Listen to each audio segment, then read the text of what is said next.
Hey everyone, the name is Erik Thor, and in today's video you will be learning to read an INFP based on facial expressions. So if you're looking to tell apart an INFJ from an INFP or an ENFP from an INFP, then this is the video for you. And what you will learn here is that visual typing, the art of reading a person based on body language, is not so much about finding this neat box visually of which type a person fits into, but exploring their patterns and how they communicate themselves and in how they convey themselves, because body language tells half the picture of what we want to tell other people, not 90% as some studies falsely portray, but the body language is used to enhance our reasoning, not just to other people but to ourselves. It helps us think just as well as it helps other people to think.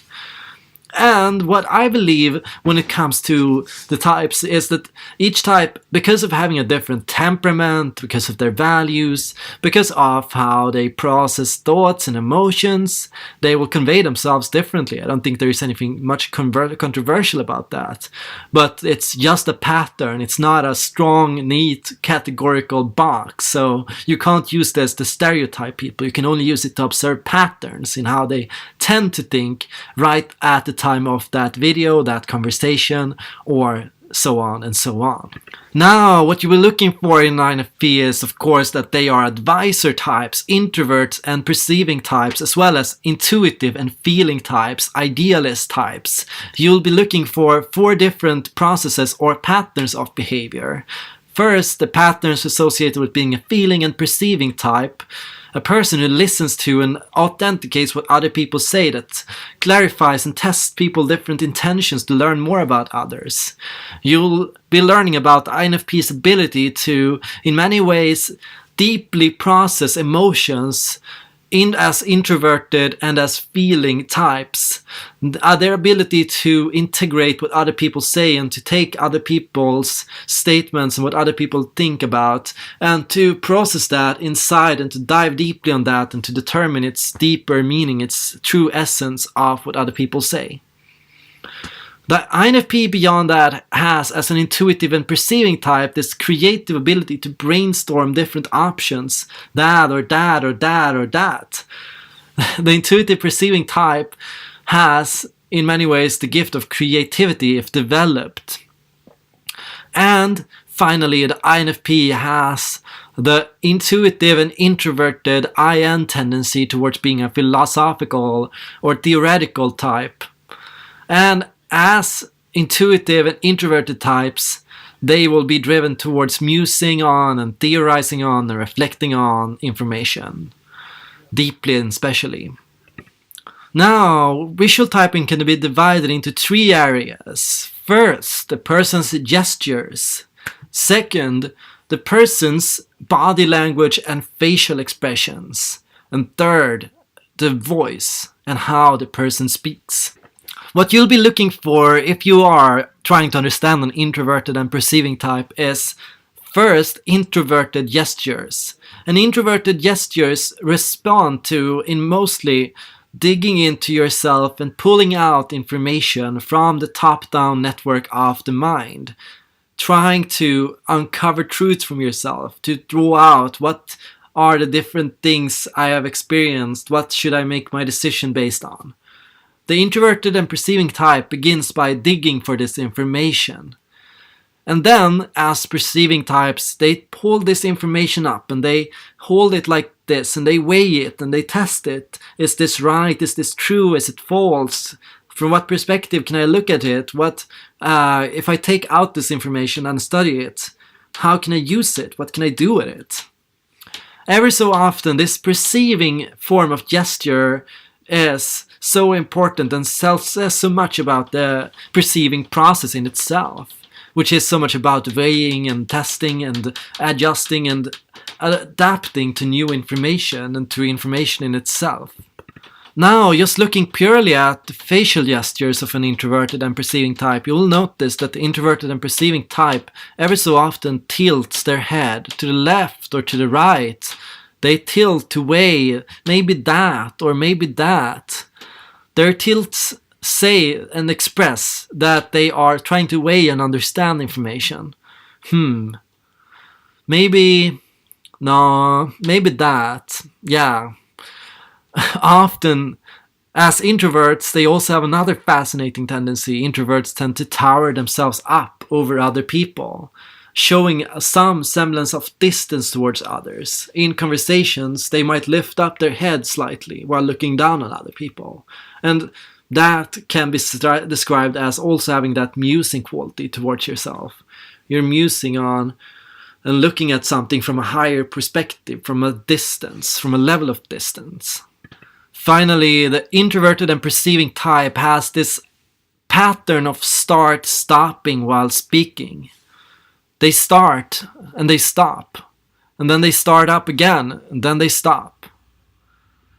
The introverted and perceiving types have this ability of starting and stopping and starting and stopping mid-conversation. But while the judging type follows a pattern throughout their speech, the perceiving type starts up suddenly a new track of thought and then another one, but then there was also that one. Suddenly that option generation tends to manifest itself in a shift in the tone, a shift in how a person speaks, a shift in the pattern. At the judging type, you can always sense a pattern or a direction. The judging type appears to be going somewhere with what they say, but the perceiving type went suddenly somewhere else.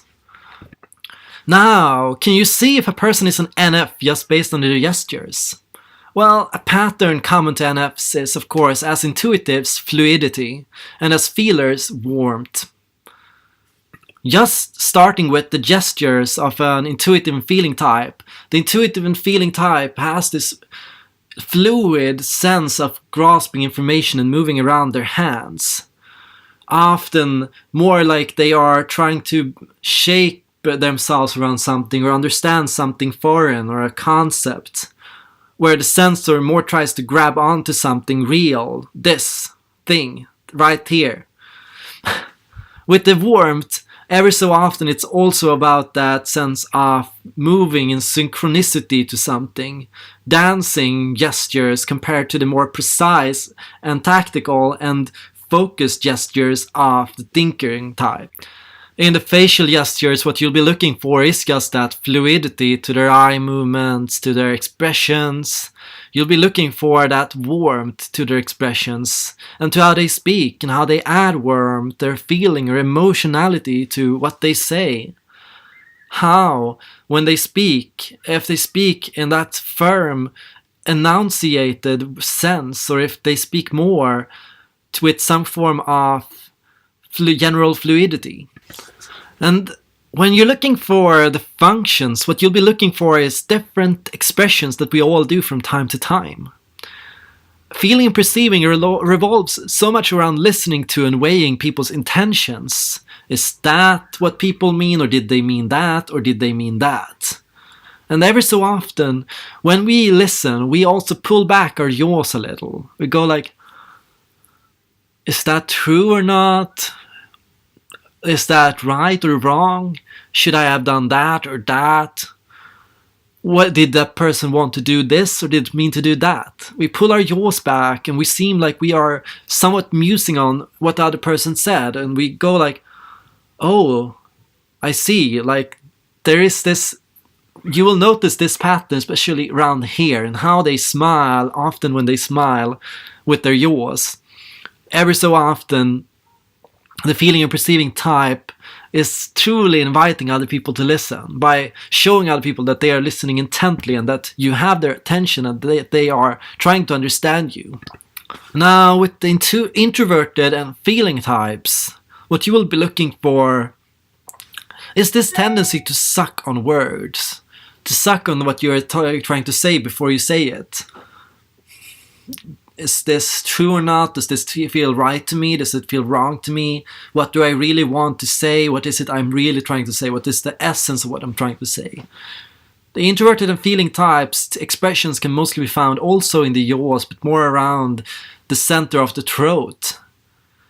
It also speaks to, in a way, when you talk as an introvert and as a feeling type, you sound as if you really, really mean what you say. Like it is really important to you. Now imagine the introverted gesture of pulling out information. The introverted and feeling gesture is so much located around the finger areas.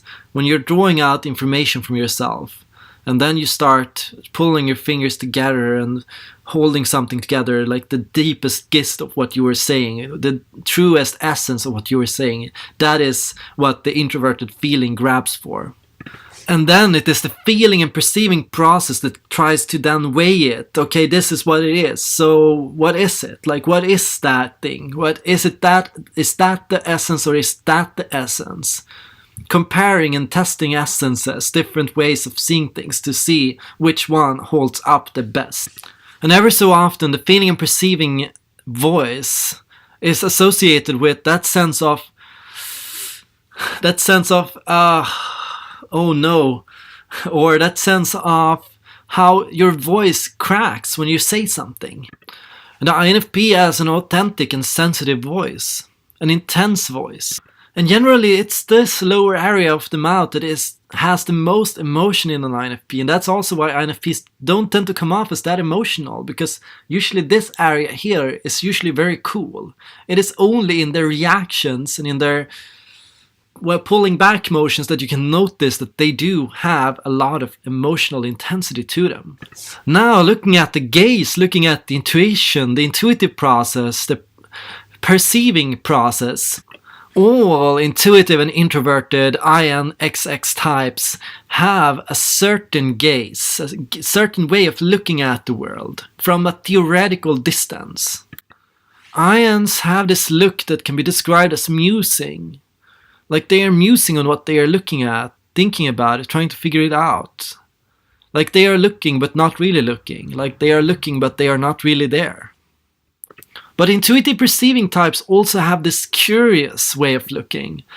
They look like they are curious about what you're gonna say. But is that it? That sense of amusement or childlike fascination with what someone else is saying or with what they are observing. That sense of, what if that's gonna happen? What if that happened? What if that happened? NP types, XNXP types have this curious look to them. Like they look at you and they go, what? Was that all of it? Wait, are you like that or are you like that? Oh wait, that was such an amusing thought. And fluidity around the eyes is such a key quality of intuitives, because intuitives look but they don't really look. Intuitives look but they always look beneath or deeper or below or what's hidden. It is that intuitive perceiving way of speaking that makes the intuitive perceiving type go, wait, and then where's that? And wait a second, then there was that as well. But as intuitive introverts, they don't have that enthusiasm to what they say. They have a curiosity and the creativity to how they speak and to their speaking pattern, but their overall way of speaking is muffled, slow, deliberate, thoughtful. And that slowness to their emotions is also so key to the INFP. Ever so often their gestures are more careful and more nuanced. But the thing is, an INFP can fall into so many different patterns. I am just mapping out here in this video the native patterns to the INFP, the most common variations, the most common when they are true to themselves, when they are engaging in their dominant processes. And every so often I find that body language can be used to see the truth about a person, because often people have these beliefs about themselves. But often our body language doesn't lie. Often our body language relates exactly to what we say, and that's also how often we can find out that someone is lying, because they might say something in a certain way, but we can tell in their body language that something is off, something they did was wrong. And often we read this body language intuitively. We just don't think about these things that I mentioned in this video. We never think about these things. We just experience it intuitively. We know it emotionally. We notice when something is off. So tell me, can you use body language to find out who you truly are?